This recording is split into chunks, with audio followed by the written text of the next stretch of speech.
Good evening to all of you. In 1989, I had the honor of addressing this audience at the first annual National Fire and Emergency Services Dinner. I can recall looking out at the audience and seeing over 2,000 fire service leaders. It was an impressive sight, to say the least. And now, as President of the United States, I naturally assumed that the audience was there to hear me speak. But the following year, you packed the ballroom again, as you've done year after year. Why? Not so much to hear from presidents or vice presidents, but to hear from your leader of the past 20 years, Curt Weldon. You often heard Curt speak of the fire service as the sleeping giant.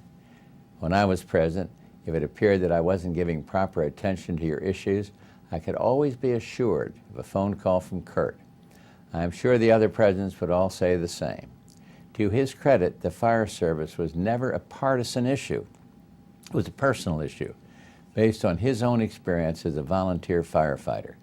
He's the reason why both ends of Pennsylvania Avenue have heard the fire service's voice and answered so many of your calls. He's the reason why you, the Fire and Emergency Services, was awakened 20 years ago and has become such a political force in our nation's capital.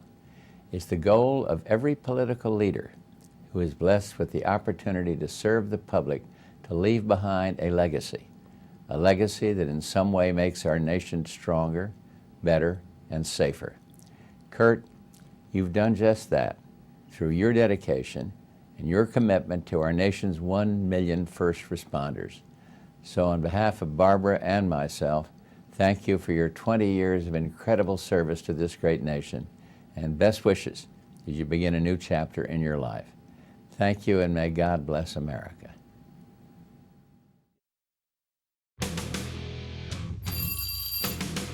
Hi, I'm Congressman Curt Weldon, and I'm here with Dan Cuellar. Welcome back to our podcast, Box Alarm. Dan? We are coming to you from the Marcus Hook Trainer Fire Station, where they have been so gracious to host our podcast once again. Thank you guys for letting us into your home. Welcome again to our podcast, a dedicated podcast for emergency responders and others on the front lines. In this special edition of our podcast, Curt and I will not just be remembering the victims of 9/11, but also be bringing you fascinating and important information that most Americans have never heard. We're going to be shaking it up. Yes, we are. This is going to be a show that you don't want to miss. It's all factually backed up. We're bringing you the first-hand account, people that witnessed what we're going to talk about pre-9/11 that you need to know about. I saw it when I was in Congress, and Dan, you reported on it. And now it's time to let the American people know what's there, what they don't know, and what's not contained in the 9/11 Commission report. And we end it with a discussion of the families. And as we all know locally, one of the pilots, Michael Horrocks, was from our county. We honor all of them, especially the firefighters, Ray Downey, my good friend. But this show is a show that I think is going to go down in history. And I want to thank you for your leadership, Dan. Amen. As we reflect on that fateful day, September 11, 2001, the world watched in horror as terrorists brought down the Twin Towers in New York City, claimed lives in the attack on the Pentagon, and caused the crash of United Airlines Flight 93 in rural Pennsylvania. Thousands of innocent people perished in the devastation, forever altering the course of history. The unimaginable became reality, shattering the sense of security we once knew. For over 20 years, the U.S. government has withheld thousands of pages of crucial evidence that could answer lingering questions. While some recent disclosures have shed new light on the events, much of the information remains hidden from the public eye, deepening the urgency for full transparency. Today, this podcast not only honors the memory of those lost on 9/11, but also uncovers new revelations, evidence that strongly suggests this tragedy could have been prevented. And we begin with a story of Able Danger, What the 9/11 Commission Never Told You, is authored by former Congressman and my co-host, Curt Weldon. Well, thank you, Dan. This really is the story of America.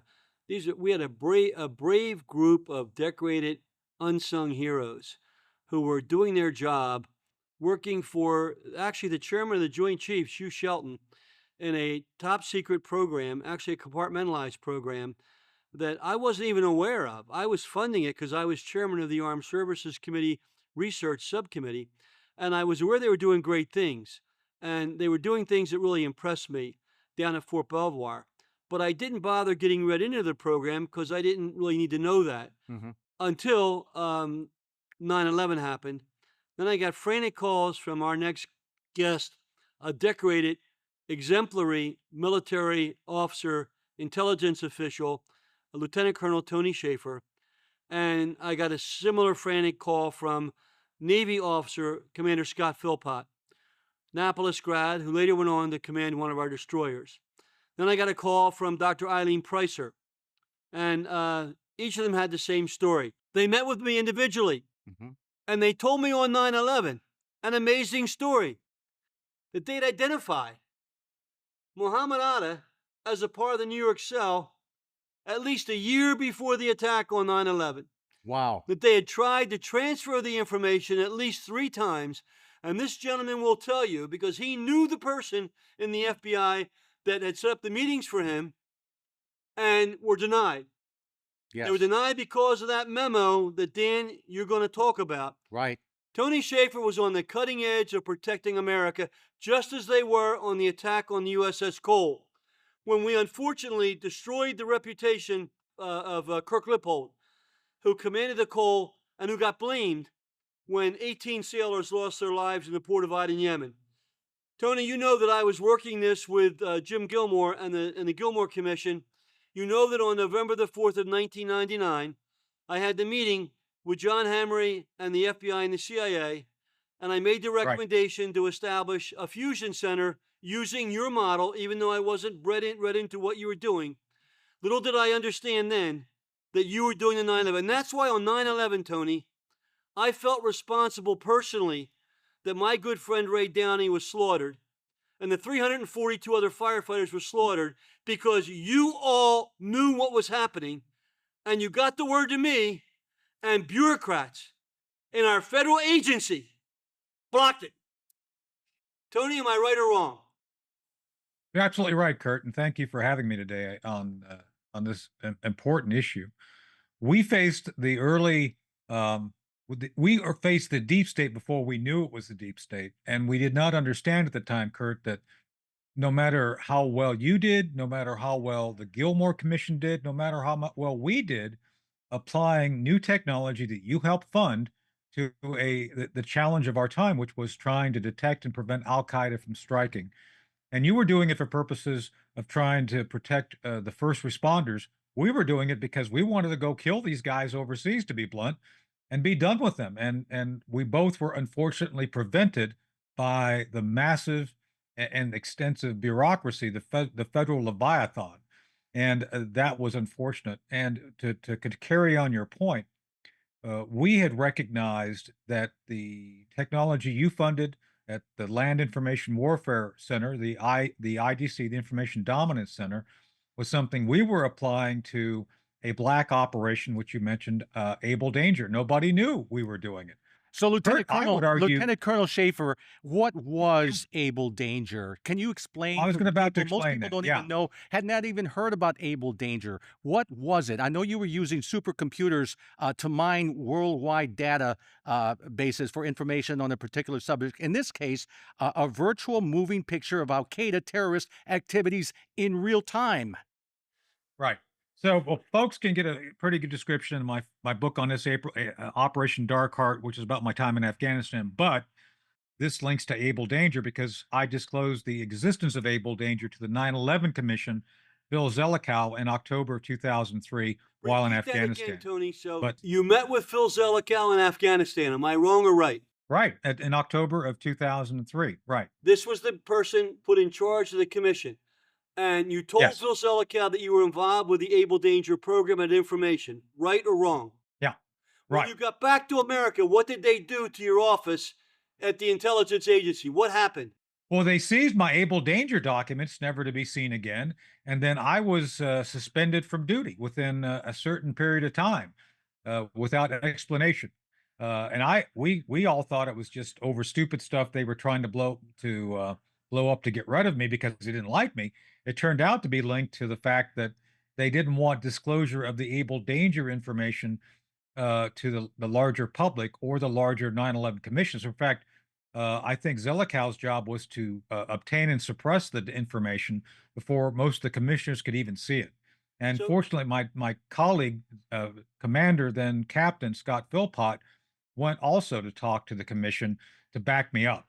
And once two people showed up to talk about it, they really couldn't do what they wanted to keep it quiet. And I think that's why they went so hard so after us. And But again, back this to was the 9/11 commission that we're talking about, the 9/11 that's commission. right. What I told Zelikow, to just to give the audience the same sense of what I said was, Able Danger was a pre 9/11 offensive information operations suite that was designed to detect, degrade, and defeat Al Qaeda on call. That is to say that when the president said, "Go kill them," to go do it, an on call mission that was available to the president by the Special Operations Command. This was the idea of then commander of the Special Operations Command, Hugh Shelton.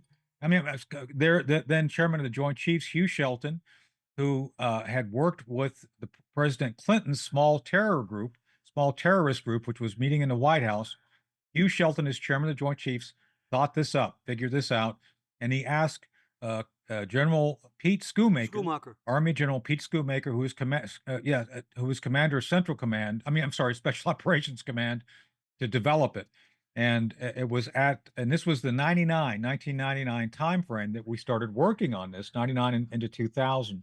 And it was over those 2 years, mid 1999 to the end of 2000, we worked to develop a series of options. That is to say, we had real, defined, ready to use, on the shelf options that were available for all of the tiered special operations units. That is to say, Special Operations Command, Joint Special Operations Command has a number of black uh, clandestine units. We were ready, and I met with these units. Part of my job was to go out and socialize the concepts with those units. So I spent a lot of time in uniform, going out and meeting with these folks to brief them on how they were going to be expected to achieve specific military and intelligence and special operations objectives that were assigned to them as part of this operation, Operation Able Danger.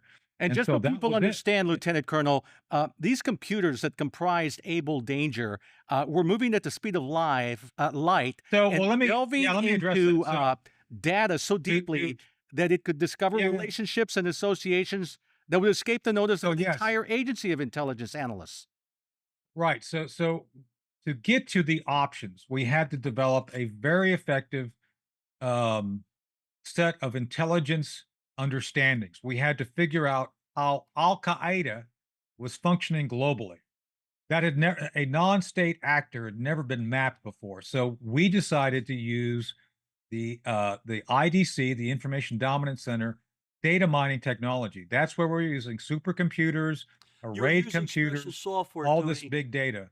Eileen Pricer was using Starlight and Spire. These were software tools developed And by our parentage labs. and parentage These and software parentage. systems no one else was using. Your Right, unit had them, and you were able to right. do link analysis, and you were able Yes. to, the charts that we're going to show on this show, identified every cell of Al Qaeda in the world and the links to both Osama bin Laden and Muhammad Atta. Am I right or wrong? Right. Absolutely correct. And that's the issue. And oh, by the way, those charts that Curt is mentioning still exist. They're being sat on as we speak at the National Geospatial Intelligence Agency. That's where Jim Clapper stuck them in a classified system, and that's why nobody can get to them right now because they've been hidden. They're unclassified, but they're hidden within a classified system by Jim Clapper, and that's why nobody can find them right now. So that's I have them. and that's from a I have them. well, I'm Tony. glad you got him then. I'm glad you got him because And I the know charts I one have of were the showed to a Senate hearing, so they can't say they're classified because I have photographs of me presenting them at an open Senate hearing. Remember, you weren't allowed. You sat in that hearing, and they wouldn't let Oh, you I know. testify. Do you remember that? I do remember that. Do you remember There's I had pictures of it on the 250 internet. members of Congress sign a letter demanding Rumsfeld to let you speak, and they made you sit in the Yep. room and wouldn't let you talk? Do you remember that, Tony? Yep. I do. I was there, and there's pictures of it. But I want to know, Tony, why is there no mention of Able Danger in the 9/11 Commission report? And why were they trying to bury this program out of existence, just months prior to 9/11? So we weren't supposed to find what we found. I don't want to sound conspiratorial, but it was very clear that because we were a black unit, I mean, a black clandestine unit, nobody knew we existed. Hugh Shelton didn't tell anybody. Pete Schoonmaker didn't tell anybody. We didn't tell anybody. We were just doing the hard work of defining and then setting up uh, clandestine strikes for Al Qaeda before anybody knew it. As a matter of fact, there's still two elements of the Able Danger operation which are still beyond top secret that I still can't talk about. One having to do with the actual application of deadly force, how we intended to do it. The other having to do with advanced technology, which is still advanced. So those things remain classified. But the idea was, and this is what was most controversial, that we would strike Al Qaeda before they could strike us. That's You, why that we you were prevented identified from using 5 it cells, beforehand. Tony. You identified the cells where one was, I think, That's in what Aden, Yemen, Nairobi, Kenya. right. You identified the cell in New York City, and those Yeah, cells. Talk about when you found the information about Al Qaeda in New York. You tried to transfer that information 3 times, and I believe you went to high school with the girl in the FBI that you set up the meetings with. Am I I did. right or wrong? Might have a good I memory. did. Yeah, you have a great memory, and let me go through that very quickly. Yes. So as we were going through and running the data, the big data that you mentioned, we came up with certain patterns. Those patterns then resulted in essentially identifying what we would call centers of gravity of Al Qaeda activities. Yemen, Germany. There was one in Germany. There was also one in Brooklyn. We found the elements of the Brooklyn cell plus the cell in Maryland. That we found two of the three cells which were preparing to do the 9/11 attacks. We didn't know they were cells. We just knew that there were Al Qaeda locations very active. We found the one in Brooklyn amongst those within the data suite. So what happened was a Navy lawyer basically looked at the data and said, "Oh, you guys can't look at these Al Qaeda individuals because they're here legally. They're here on green cards. You can't spy on them." Now, first off, that was an incorrect interpretation of the law. There's nothing says that we can't look at green card holders. We can't look at citizens necessarily, but green card holders, especially those linked to terrorist organizations, are fair game. Anyway, we fought that, we lost, and we were told you have to remove them from the data. So we basically went against the guidance and said, no, no, no, we're going to work to pass this information to the FBI. Now, at the time, I was working with a special agent who I did go to high school with. She was half Greek, and it so happened that I was asked to work with her and other members of DIA to investigate the 17 November terrorist organization in Greece. So we were using some of the Able Danger techniques and technology, by the way, to help the FBI develop an understanding of 17 November. It was within that other operation I was working with the FBI. I asked Special Agent Mangum, that was her name, to open the door for me to meet with the Washington field office, the Bin Laden unit. And so on 3 separate occasions, based on my direct link to Special Agent Mangum, she put me in touch with, and I attempted to work to set up meetings for the Able Danger team, Scott Philpott and others, to meet with and deliver to the FBI in Washington, the Washington field office, the Bin Laden unit, the data. All three meetings were shut down by DOD and FBI lawyers And what because of reason, the Tony? Gorelick Can you memo. cite the reason? Wasn't there a Gorelick memo. firewall memo? It was the firewall memo. They kept citing the firewall memo, which we kept saying, this makes no sense. This is operational information that indicates that Al Qaeda is operating domestically, and we wanted to pass it to the premier law enforcement agency, which could do something about it. And again, we were prevented 3 times from doing that. And in regards to that firewall memo, in June of 1995, U.S. Attorney for New York's Southern District, Mary Jo White, warned the Justice Department that this memo, this prohibition against intelligence sharing, would hamper U.S. counterterrorism efforts. She says, quote, "It is hard to be totally comfortable with instructions to the FBI prohibiting contact with the United States Attorney's offices when such prohibitions are not legally required," she wrote on June 13 of 1995 in a memo reported Friday by the New York Post's Deborah Oren. She says, "The most effective way to combat terrorism is with as few labels and walls as possible so that wherever permissible, the right and left hands are communicating," she advised, and she was in the midst of prosecuting the 1993 World Trade Center bombers when all this was going down about this firewall, and she was alarmed by this memo, and she wanted to let the people know, hey, this Who wrote is that memo, kill us. Tony? Who wrote it? Who wrote that memo? Who wrote that memo? Jamie Gorelick. And was she a member of the 9/11 Commission? She was. Is there any mention that you know of in the commission report? No, No. it was ignored. Any evidence of failure based on previous policies, Curt, was ignored completely. It was. I think, as John Lehman told me, you were in a meeting. John said everybody was there to cover for someone, and I believe Gorelick was there to cover for the Clinton and her own personal mistakes. Well, Tony, you know this gets my gall because in my career, I felt responsible when 9/11 happened because my friend Ray Downey was vaporized. 342 other firefighters were vaporized. 2 years before that, I had tried to get our government, with John Hamre's support, to implement the fusion center that you had, that the Army had established, under the leadership of General Hugh Shelton, run by our head of Special Forces Command. Good people. And they were blocked. They were blocked, killing 3,000 Americans. And you know what the 9/11 Commission report ignored, Tony? They didn't want your book to come out. Tell the American people what they did when you wrote your book. So I had the opportunity to write a book really primarily focused on my Afghanistan deployment, Operation Dark Heart. But there is a chapter that covers the 9/11 meeting. As a matter of fact, they need to buy your book, Tony. But what did they do with your book when it went to publishing? With the approval of your commanding officer in the Army. You had the approval. What happened with the deep state? What did they do? So let me just show. There's an actual chapter on and this is what I think. Is this the unredacted version of the book, Lieutenant Colonel? Is this the unredacted, or this is redacted version? It is the redacted version. Okay. Yeah. So you can see that chapter 14 on page 168 is Able Danger. So this goes into detail, and you can see they didn't dig what I had to say about the meeting with Phil Zelikow. This was a heavily redacted area that they just didn't want, So to this day, so what happened to the unredacted version of your book? Congressman Walter Jones gave the transcripts of my clear testimony, which was the basis for the book. So we actually eventually won most of that. But with that said, it's still out there.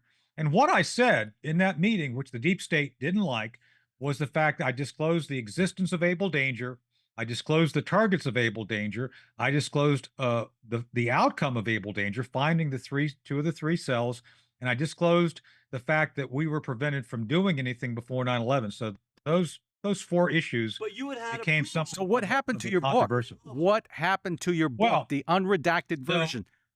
So after the book was completed, Army cleared it. By the way, Army and Joint Special Operations Command cleared this. McChrystal's guys looked at it because I worked for McChrystal in Afghanistan. They were fine with it. What it became was they attempted, the deep state, to go through and make it unreadable. They tried to go through and put all sorts of redactions into it to make it unreadable. I see, but what happened to the unredacted version? There were 10,000 copies of that book that were at Amazon.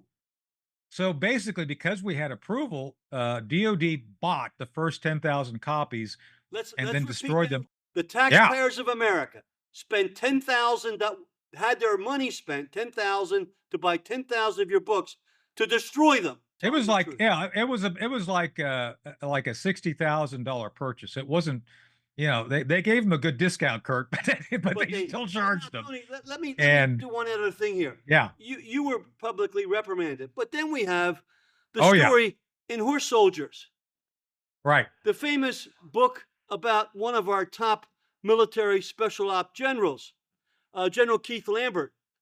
And General Keith Lambert, who's a real American hero, who led our special forces on horseback around the world. He had 9,500 special forces under him, assigned all over the world. General Lambert would take and be assigned the most difficult areas to go and to have his forces do their work on horseback. Tony, do you have that book in front of you? Well, I've also got I've got both, and plus it's called 12 Strong because they made a movie out of it. I want to refer to page 27, Tony. And when 27 Horse Soldiers. When the general was asked the question about what was your response, General, when you were on horseback and 9/11 happened, what was your response? Dan, would you read the response? The response, it's a small print, but it said he knew within 10 seconds after hearing of the attack who was behind it, Mohammed Atta. Yeah. I want the American Mohammed people to Atta. hear this. General Keith Lambert, in this book, not Tony Schaefer, states within seconds of hearing about the 9/11 attack, he knew it was Mohammed Atta because he had been briefed on a top secret Army intelligence program. How dumb do they think we are? Tell what happened to the acting IG, and we will put that on the record also. The whistleblower affidavit filed by John Crane. So explain who John Crane is.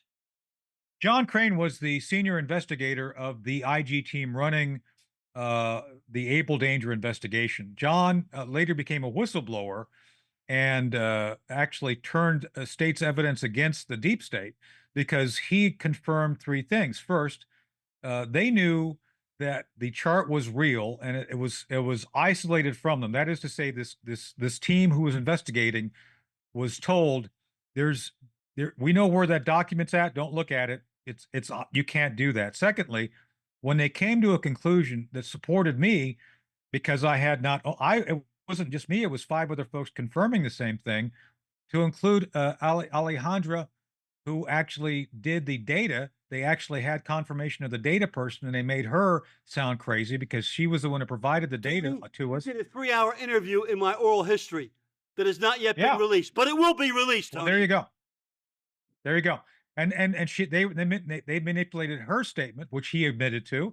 And then most importantly, after they concluded that, yeah, these guys are telling the truth, the lawyers, there you go, lawyers, again, directed them to change their report and to make it look like I was somehow seeking glory and to make me look crazy and diminish or explain away or otherwise get people to change their story. So they had to go redo the investigation, focus on trying to drum up dirt on me, and then go back to each witness because I refused to change my story. I've never changed it. I never will change it.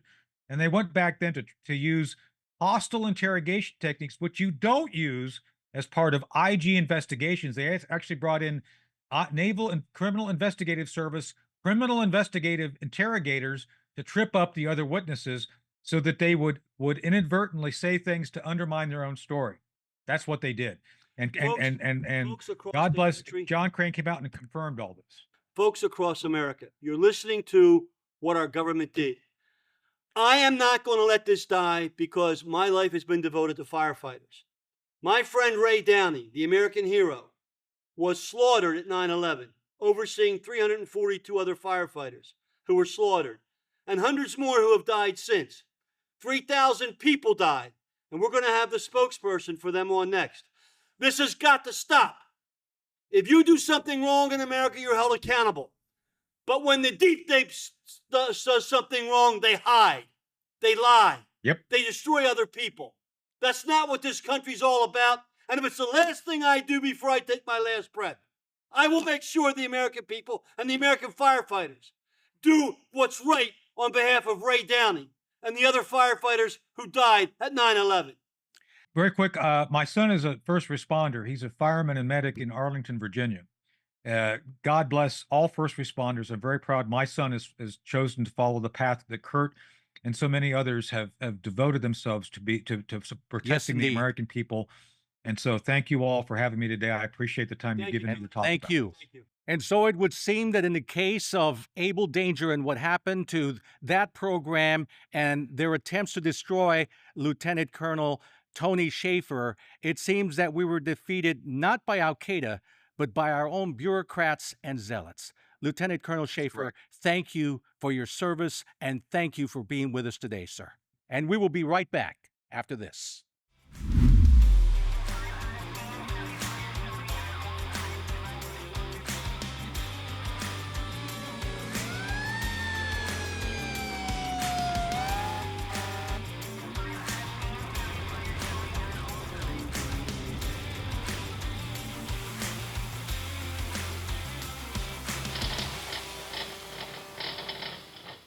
And welcome back, everybody. Thank you for being with us today.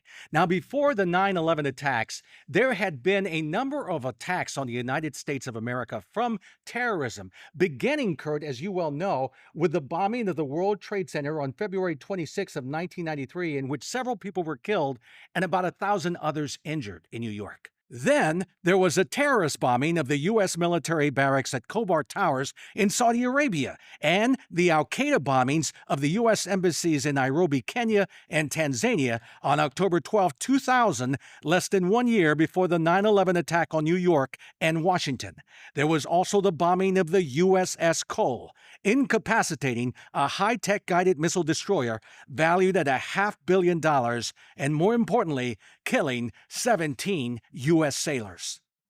And Curt, in addition to the World Trade Center attacks on 9/11, I was also there for the bombing of the World Trade Center in 93, and so were you. You were in there investigating what had happened, and that's where you met our hero, Deputy Chief Ray Downey of the New York Fire Department. Talk about that. Yeah, it was Fire Commissioner Howard Safer invited me to come up with the fire department and spend a day at Ground Zero in 93 to go through the bombed out parking garage, see where the deaths had occurred and what we think happened. I met Ray and we became friends. I got to meet Ray's family, 5 children. Ray's a former Marine, his wife, they live in Long Island, and developed a relationship to work with Ray on recommendations to deal with another attack should it occur. And many changes were made because of that friendship with Ray Downey, and eventually Ray became a member of the Gilmore Commission. Yes, we're about to have Governor Gilmore with us in this segment, and you've known him, and you wanted him to be on this commission as chairman. We wanted Governor Gilmore involved and Ray Downey, and what really kind of like tore me apart was because we had made the recommendation long before 9/11 of the need for a fusion center of intelligence. When 9/11 happened, I felt personally responsible that Ray Downey was killed because Ray and I had made that recommendation on November the 4th of 1999 and in the Gilmore Commission report for the government to put in place this capability that I would fund, John Hamre, Deputy Secretary of Defense, would support. But the agencies, particularly the CIA, didn't want it. And I felt responsible when Ray died on 9/11 when I learned that we had information about Al Qaeda in New York that could have, according to Louis Freeh, according to the other people that we'll be talking to on the show, could have given us the information that could have prevented that attack from ever occurring and could have saved all of those lives. So my father, Ray Downey, came on the job in 1962. In 1980, he went to Rescue 2. He really gets involved with seeing that the fires are decreasing in New York City, and he saw how technical rescue was needed in the field. Our dad was promoted in 1994 from being the captain of Rescue 2 for 14 years. At that time, he started technical rescue. He wrote the first book, I believe, on rescue, meaning not only firefighting, but all the technical rescue that comes with being a rescue firefighter. So when he became the chief of rescue operations, then the chief of special operations, his vision, I believe, was to start a rescue school. And that's what he did here. In 1995, there was a trailer right on the site, and that's where our classes began, in that trailer, which is fittingly right on the site of this all-hazard disaster training site. You know, his vision, his passion, really his mission in life was to train and educate based on his experience. And I think the mission is obviously here right now. So the Deputy Chief, Ray Downey, all-hazard disaster training site, I believe was a vision of my dad's. The problem was to find a site to put this on. So the vision that we had for this site is to get all of our members that come through rescue operations on there to train, because we hold our members at a higher level, and if you hold them at a higher level, they got to train at a higher level. We can practice or replicate anything we're going to see in the field. So a lot of breaking and breaching. There's heavy concrete floor collapses, there's steel truss collapses, there's parking garage collapses, there's the Oklahoma City slab hanging off the side of a building, which our dad was the operations chief there. There's confined spaces. So I think he would love it that his companies would have an opportunity to train in a realistic environment. And now that we have it on our own premises here, I think it's fantastic, and I think he would be very pleased about that. This is so advanced, and there are so many disciplines that you can use on this disaster site that it's just, I know my father's smiling up there. It's pretty special just to sit here, look at it, what his vision was, his passion, and to see how he was able to pay it forward, and now all those others that were involved in the design and construction and the work, the hours that put in, it's just amazing. And I think everybody bought in because they knew it was going to be after Ray Downey, and even the members that never met him embraced this project and felt like they were doing it for him. This is his legacy, and they want to make it the best they possibly could. It's a great honor to just sit here and see what the members designed and created and constructed, all in the memory of my father. It's very nice that the members that build this training site came to me and asked me, this is the site that your dad started, the first rescue school trailer. How about we name it after him? And I was honored to say yes, this would be appropriate to name it after him for all he's done for the FDNY, but for the rescue school in particular.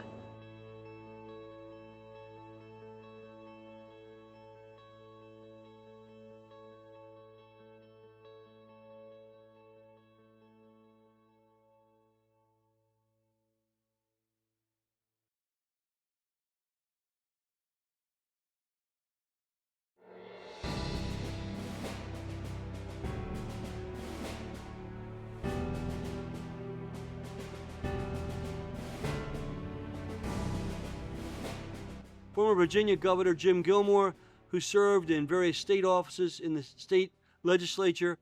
And Jim, after his career as a governor, was honored to be asked to serve as our ambassador to 57 nations. So he served as the ambassador for the U.S. to the OSCE, the Organization for Security and Cooperation in Europe, where he was on the front line of American interaction with all those countries that are today the hotspots.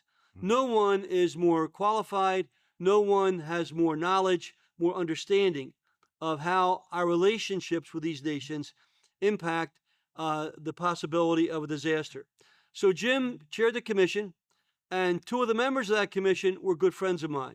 One was Ray Downey, who was the young officer that later became the rescue chief of New York, and the other was Bill Genoway, who was the fire chief of Upper Merion, which is about 30 minutes from here, and a good friend of mine.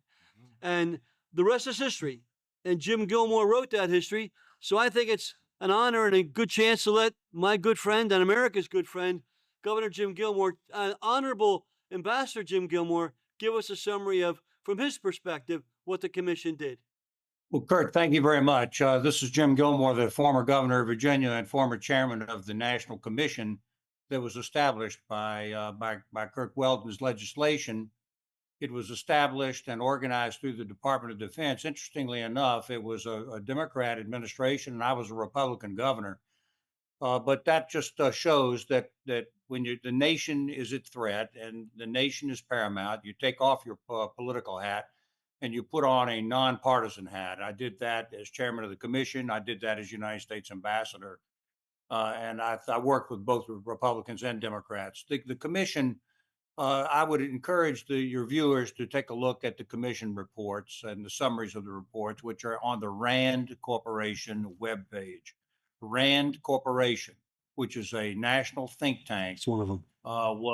was the underlying organization and staffing for the Gilmore Commission.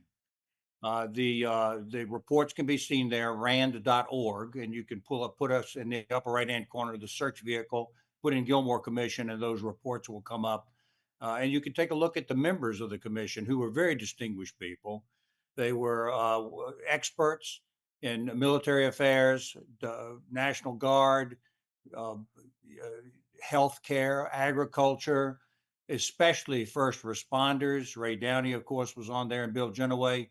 They were very, very key in giving their perspective on the local responders. Look, in summary, what this report concluded was that the nation was at risk. If you read the summary of the very first report, the executive summary, it makes reference to that previous World Trade Center attack and points out the necessity of trying to understand what the threat to the United States was and is from terrorism. The truth is that terrorism, in my view, fits into the overall picture of the world conflict today. It is a tool to be used by people to try to create a political goal. But it's a horrible tool. It's one that's just as bad as war, is in fact an incident of war. And usually it's conducted by non-state people, by terrorist groups like Al Qaeda or others. But I wouldn't rule it out. Terror is also used by state actors. In the Israeli war right now, Hamas, of course, is sort of a hybrid. Sometimes it looks like a state, and sometimes it looks like a terrorist organization. The Russians right now are exercising terror right now, this very day, against the Ukrainians by firing missiles into Ukraine, into their civilian establishments, their infrastructure, trying to destroy their infrastructure before the winter so that people freeze in the wintertime, killing civilians, creating terror within the community. And that's a state actor that's doing it. But what we were doing at the time was really focus on the question of whether or not there was a risk to the United States from terrorist organizations using weapons of mass destruction. And in fact, we concluded a lot of things. The 5 reports that are in there run all the way from 1999 to 2003. In fact, it was a 3-year commission that Curt established, and that was established through the Congress. And it was intended to go 1999, 2000, and 2001. Well, as we all know, the 9/11 attack occurred right at the end of the 3-year term, right at the very last couple of months before we published our last report. At that point, the Congress extended the Gilmore Commission 2 additional years, and there are now 5 reports in the Gilmore Commission. I think that they've stood the test of time. I think they make a real contribution to the safety and security of the country. But we came into several key points, and then I'll turn it back over to Curt and to the podcast. But several key points. One was that there was a need for a national strategy. You couldn't just simply do the terrorist attacks anecdotally. You had to have a framework in which the country knew what it was doing and how it was supposed to respond. It's also true for natural disasters, but we were focused on enemy action against the United States. The end of the first report anticipated these dangers and said so, and talked about the fact that while we doubted at that time that a terrorist organization could get their hands on a nuclear weapon, there were lots and lots of ways that terrorists could use the implements of terror in order to try to change that policy and implement people and create fear and overreaction. And in fact, we of course saw that in the 9/11 attack. The result of that was a very significant change in the nation today. It was a change in our foreign policy. It led directly to the invasion of Afghanistan. It led directly to the invasion of Iraq.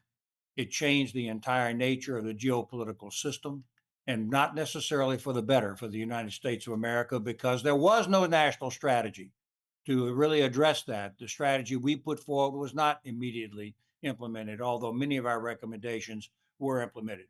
But we asked a number of questions. How can you respond to these challenges and still keep the civil liberties of the American people? How can you respond to these challenges without turning immediately to the military, with the danger there that the military used domestically might end up in some sort of takeover, or at least making the American people believe that only the military could run the country, and how we had to avoid that by the use of particularly of first responders. We addressed the issue, by the way, ironically, we had devoted whole chapters to the border and to the question of border security and what the implications for terrorism on a weak border. The political discussion this very day is centered around the border. Our report actually created a framework for addressing that issue at the time, which still was never really completely taken up and run with.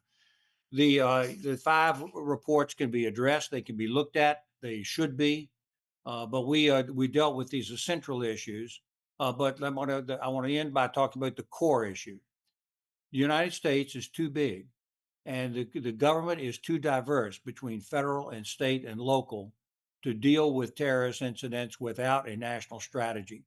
The core of our position was that the first responders at the local level must be expected to be the first responders. They must be in charge. Notice what happened in the 9/11 attack at the Pentagon. I was there because I was governor of Virginia, and the Pentagon is in Virginia. The incident commander of that attack, when the Pentagon was on fire, was the fire commander from Fairfax County and from the adjacent counties, and including people coming across the river from Maryland. The fire departments were in charge. There was even a couple of halting efforts by the federal government to kind of do things because, after all, it was a federal facility that was on fire. That didn't happen. The incident commander of the local fire department was in charge. And that answered, I think, some of the questions that we addressed in the Gilmore Commission. But still, there's a lot more to do. And we have to understand the political implications, not partisan, but political implications of what happens as a result of terror. Take note, in closing, that the Gaza people right now are using the incidents of terror against Israel by kidnapping these so-called hostages, by these victims of kidnapping. They're using leverage, terror leverage, against the nation of Israel and indeed the world. And in fact, we're seeing right now even the danger to the Israeli government and to the Israeli state as a result of an attack, which is essentially a terrorist attack that murdered 1,200 people. These things are as fresh as today's news. It goes on right now. Curt Weldon was a leader way ahead of his time, and I was happy to have a chance to chair the commission. First of all, if I'm not mistaken, the bulk of the 9/11 Commission recommendations, your commission had already made those recommendations before 9/11. Am I correct? Well, that's right. The 9/11 Commission was established as a very high-profile commission as a reaction to the 9/11 attack. But we were working in parallel, and I think that most of our reports and our recommendations were already in place before that commission was ever established. You're exactly right. And we knew in the Congress that to be the case, that you were the forerunner on these recommendations, and we should have acted sooner as a government. Second, we had Ray Alford on as our guest last week. Ray was the chief of fire in D.C., and you did something in Virginia he didn't have in D.C., and that is you gave the local fire authority the power to go in and take action when the attack on the Pentagon occurred.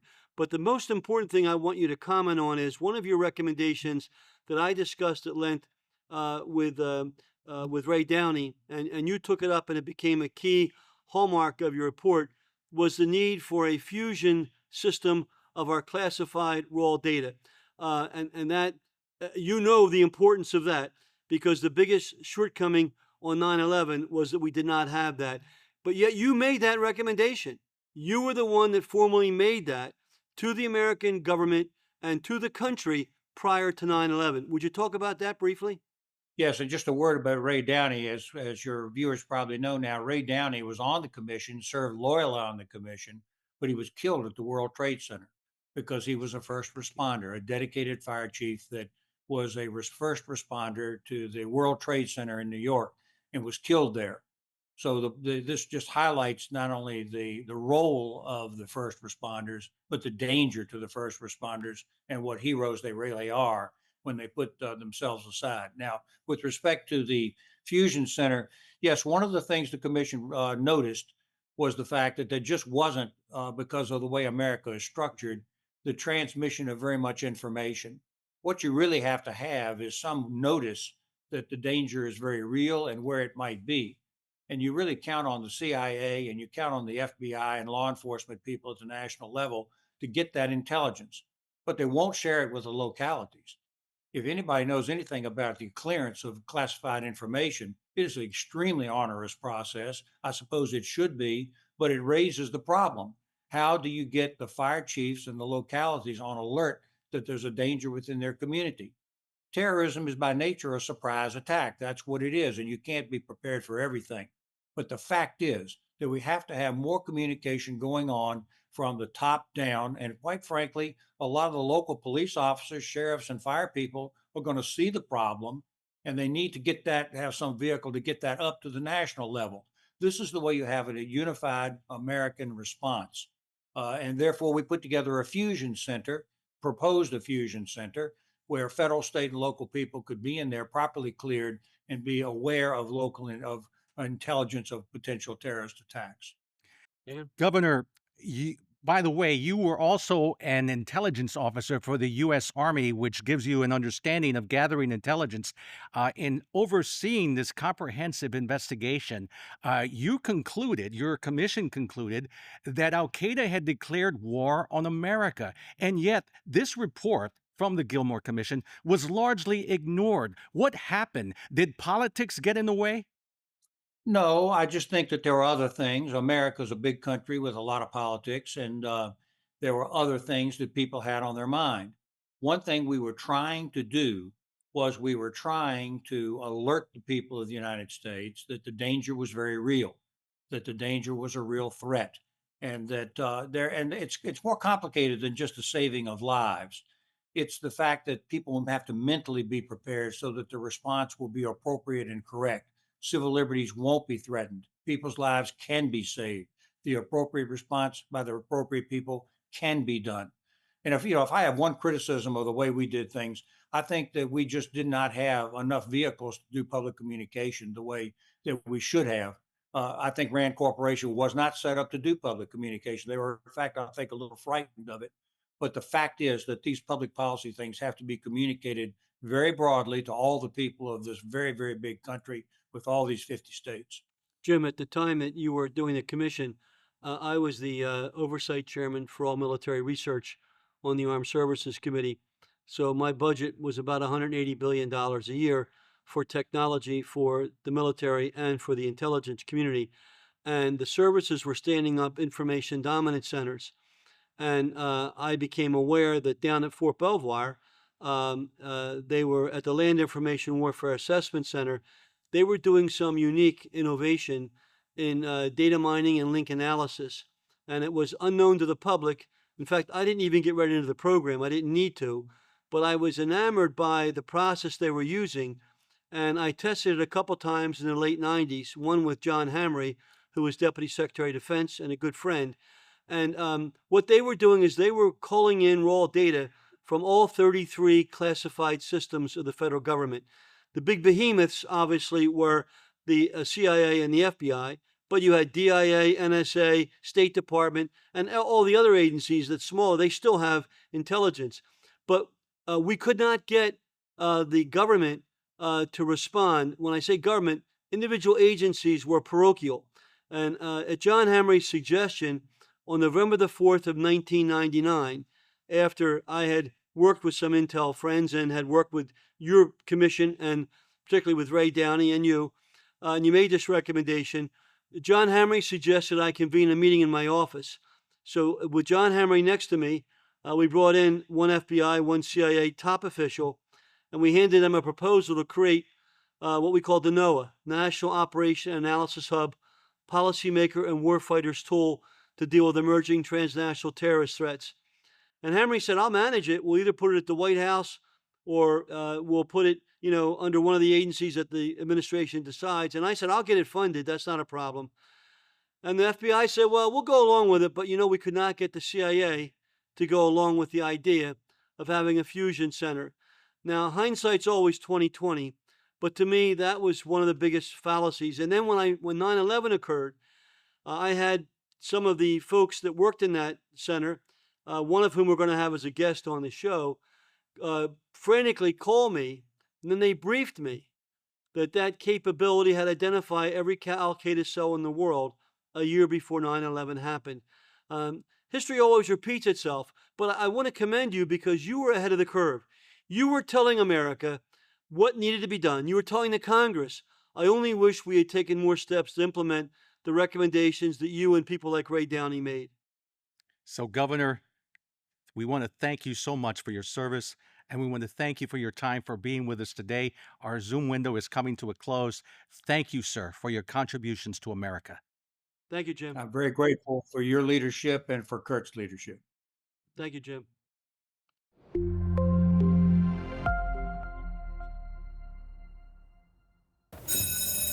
got another one.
And welcome back, everybody. Thank you for being with us today. Our next guest is Terry Strada, the national chair of the 9/11 Families United.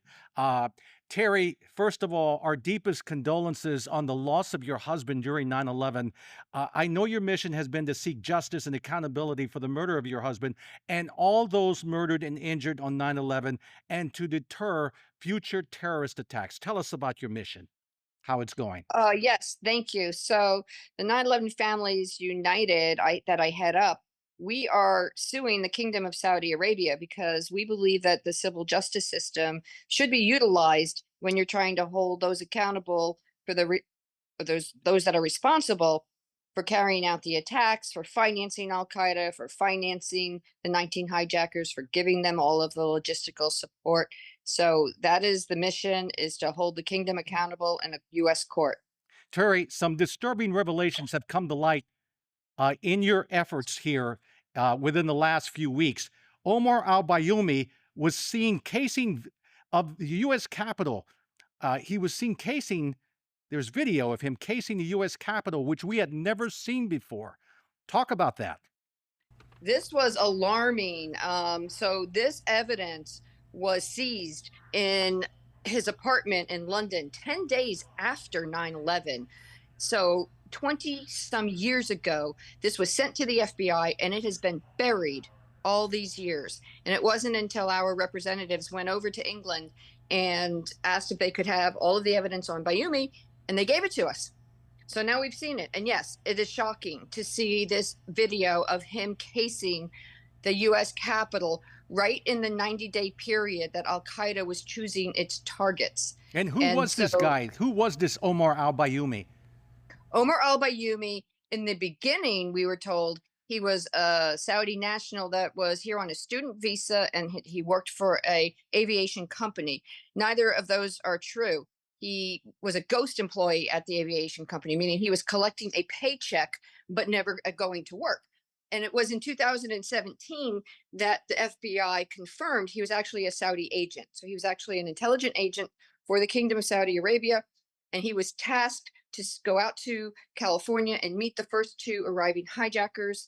He was tasked to do these casing videos. And he was tasked to help the hijackers with everything that they needed, from their apartments to their car rentals, banking, everything, to facilitate the attacks on September 11th. Well, this seemed to lend credence to this argument that the Saudi Arabia government or some of its agents were complicit in the 9/11 attacks. Oh, absolutely. There's no room for the kingdom to deny their culpability any longer. The only defense they use in a courtroom is that they were exonerated by the 9/11 Commission. And that is simply not true. They were never exonerated. And the 9/11 Commission did not have this evidence.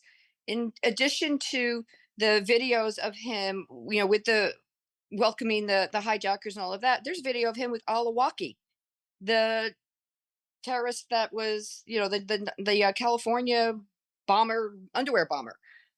There's video of him with operatives, Al Qaeda operatives. His phone records show making these phone calls to different Al Qaeda operatives the days before the attacks and on September 11th. So there's just so much evidence. And yeah, he's a Saudi national. But what it also showed were all of these other Saudi nationals working through the Ministry of Islamic Affairs in Washington, D.C. embassy. That is where Terry, they were running. as you know, But I've been involved with this because of my role with the firefighters long before 9/11. And I was also the chairman of the Oversight Committee for the military. And there were charts developed showing every Al Qaeda cell in the world. I have those charts. I've made those charts in a public hearing in the Senate, and they've tried to hide them. Our previous witness talked about that. I will tell you, when we meet in Washington, you will see the charts. The people you just named are in the charts. Every Al Qaeda cell in the world is named on those charts, and there are hundreds and hundreds of cells, and the cells in New York and in the other locations are all identified. So I don't know whether your attorneys have them, but I told you, and I will share them with you when I see you. yes, I would love to see them. I'm sure Al Thumari, Basnan, Al Jara, there's so many of them that were named in court this summer when all of this evidence was revealed and the role that they played. Sudan and Sudari, those two were the advanced team that were seen going to every city prior to when Hazmi and Midar were traveling. Those were the first two arriving hijackers. So we saw how Hazmi and Midar followed in the direct path when they went to Missouri, when they went to Kansas, and then when they went beyond there.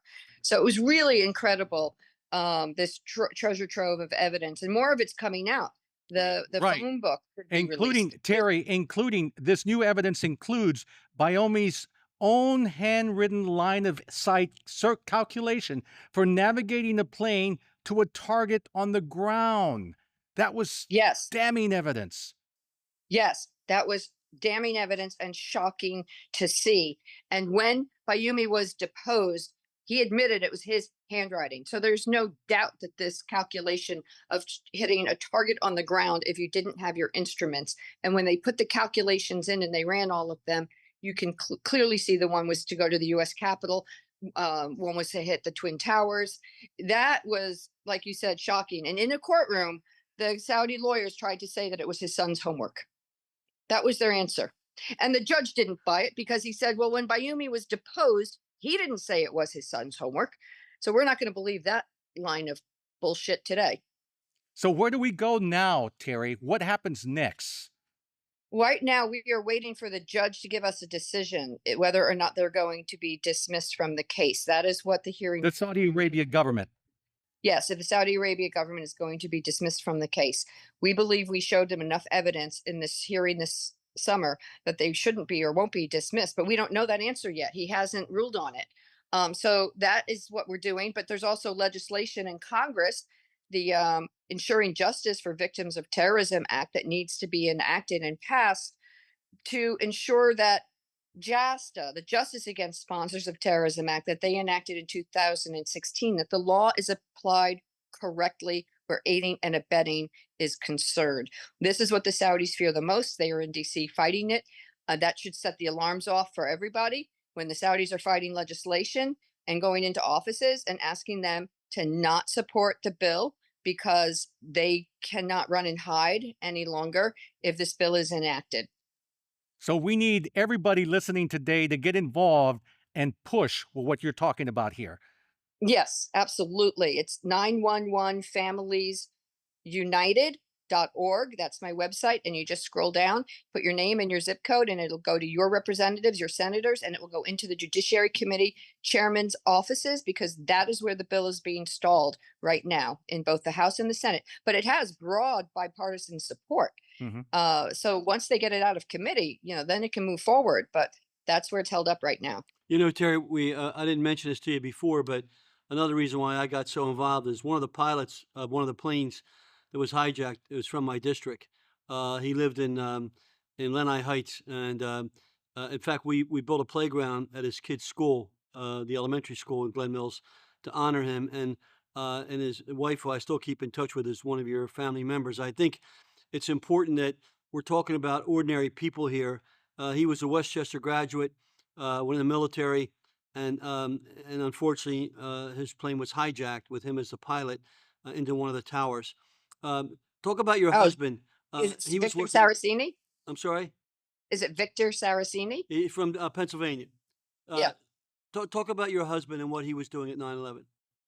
Oh, Tom was just a wonderful, very charismatic man, a wonderful father.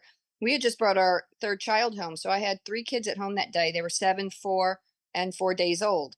Tom went into work just to do what they call baby trades. You go in the morning and everybody, just does a bunch of trades with you. So you get a little extra money in your pocket because you just expanded your family. And he said he would be home by 2 o'clock.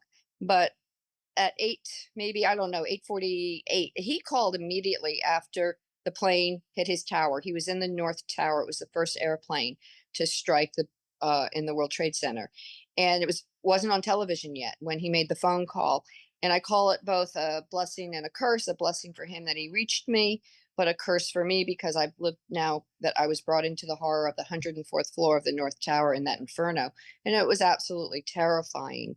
And he said he was going to go to the stairwell with a bunch of people and they were going to, try to get out and come home.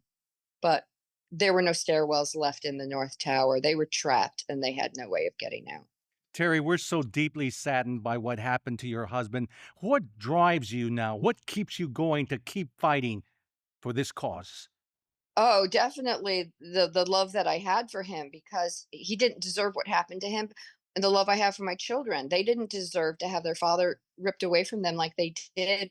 Terrorism creep into our lives and into our hearts. And I'm a patriot. I love America. I love this country. It was brutally attacked on that day. And I don't believe anybody should get away with murder, and certainly not a country they deployed these Saudi nationals into Moya, the Ministry of Islamic Affairs. They filled our mosques with extremists. Remember, this is the 1990s. They were building mosques and filling them with extremists all around the world. And the United States was not immune to that. And I want to see a safer America. I want the truth to come out so we can base our policies on the truth instead of lies. Because think about it, we've based all of our foreign policy on the premise that there was no state sponsors of the attacks, and that simply is not true. Are the firefighter families also working as a part of your group? Do you work with them closely? I'm working with the UFOA right now. They're wonderful. Any more organizations that want to come on board, and they write very powerful letters because this is bipartisan, nonpartisan. So every single member should be on board with wanting the EJVTA to pass. And so if after this you want to give me some more contacts, I'd love it. But Well, everybody's helpful. we want to advertise your association, so we'll put it up on the screen as this podcast goes out. This will air right before 9/11. And this is, as you know, it's aimed at all the fire stations. There are 30,000 fire departments in America, 50,000 fire stations. I was up last month meeting with the New York City fire chief. He's fully supportive of what we're doing. We had the DC fire chief on last week. We're really the people that can help us and help you are those people in every community that really feel the loss, and they rescue people every day, and they understand what it's like to what you go through, what you went through in losing your husband. And so our hearts are with you, and you have our full support, and we'll be behind you in any way we can. Thank you very much. Yes, indeed. Terry, we want to thank you so much for being with us today. We urge you to keep fighting, and we support you all the way. God bless you for being with us. Thank you. I certainly appreciate it. And we will be right back, folks.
And so at this point, Curt, I think it's time.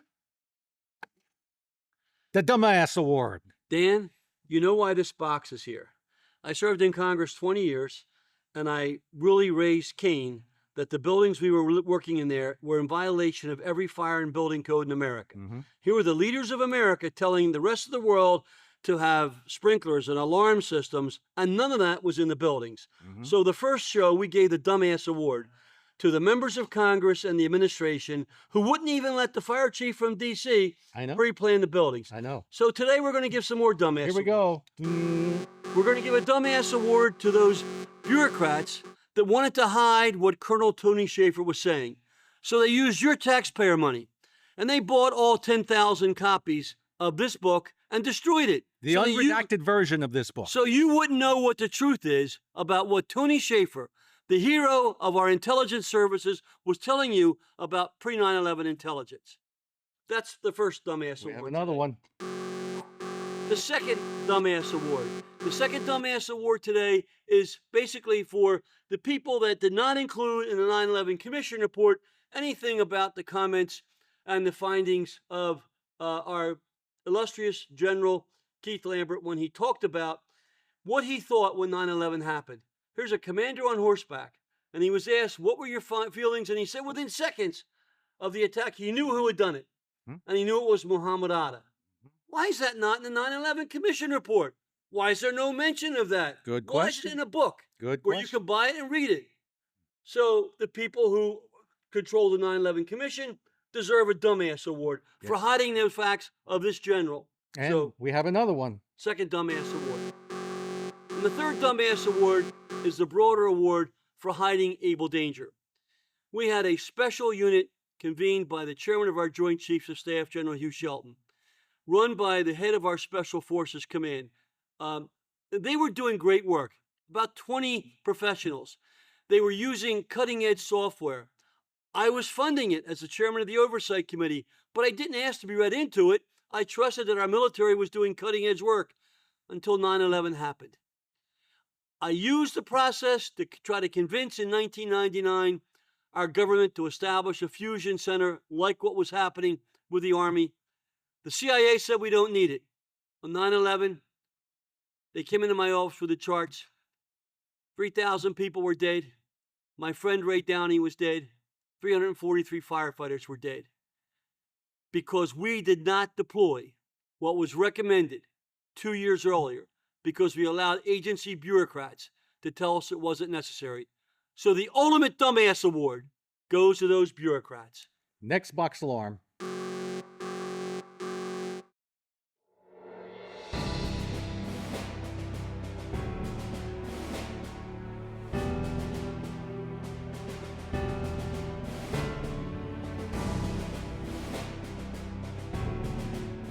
Thank you, Dan, for the work you've done. And I would be remiss if I didn't mention that Ray Downey was a reason for a lot of this to take The place. deputy fire chief from New York. He was the chief of all rescue for New York City on 9/11.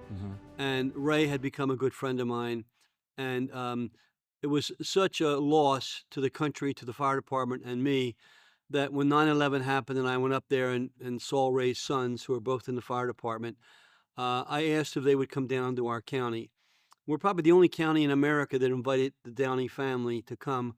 We took a luxury bus up there, brought 1 month after 9/11. It was October the 14th of 01. We brought Ray's widow, his 5 kids, their spouses and grandchildren down to Rose Tree Park. We split the county in half, and we had 50,000 people from every school, every church group, every scout group, every youth group, marching, as the photographs show, together to show our support, not just for Ray, but for the heroes at 9/11, for the victims of 9/11, for the families like the husband of Terry Strada and the other firefighters that died. But Ray Downey was special because he was the leader. He was the guy at the tower leading the 343 firefighters that were vaporized. Yes. And he told us what to do. And unfortunately, the government just didn't listen. And Ray's life should never have been given. And I felt personally responsible for that, which is why I'm so proud that our county honored him 1 month after. And that speaks volumes of how united this country was to have 50,000 people show up for this parade that was put together here in the aftermath of 9/11. And end at Rose Tree Park, where we gave each of the family members a symbol of our love and admiration for their father, but we also made it for all the people that suffered. Michael Horrocks, the pilot from the plane from Delaware County, the families of those victims that worked in the towers, all of them were victims. And again, I felt personally responsible because I let the bureaucracy push me back. No, you weren't responsible, Curt. You did a lot and have done a lot, and you are continuing to fight for the honor of Ray Downey and all the other victims of 9/11. And that's why we're doing this podcast, to get the truth out to America. And that's what the American people need to know. And the elected officials, you don't back down to bureaucrats. Right. You fight for what's right. It doesn't matter what party. You fight for what's right. And if a bureaucrat tries to stop you, you roll over them. Exactly. Our closing thoughts. We hope today's revelations have brought you greater insight into the events of 9/11 and the truths that remain hidden. As we move forward, our challenge will be to hold our government accountable, to demand transparency, and to ensure such a tragedy is never repeated. We must never forget what happened on that fateful day, nor the victims and heroes who perish and those who continue to suffer in its aftermath. Curt? Dan, thank you very much. And I just want to remind our viewers that we want every fire department involved. We want you to communicate with us. We want to hear from you.